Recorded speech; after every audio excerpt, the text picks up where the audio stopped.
Good morning, Kumars. Luto tayo ng beef steak. So, naglagay ako ng butter and oil.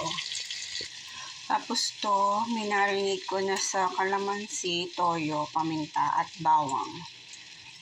Alright?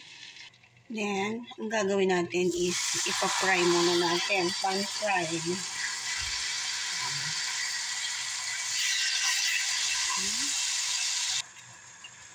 Yan. Flip natin. Flip it.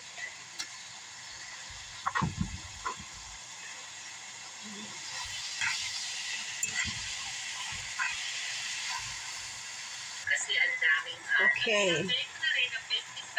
Okay, yan na. Now, fry na natin.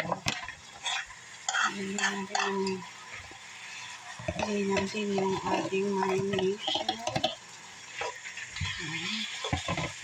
Okay, lagyan lang natin ng konting tubig para mas malambot and simmer. Okay.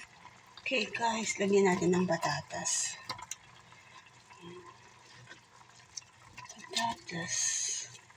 Then, lagay natin yung ating pepper and onion.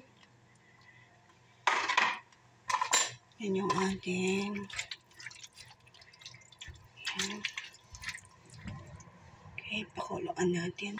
Okay guys, laputin na lang natin. Then, it's done. Okay.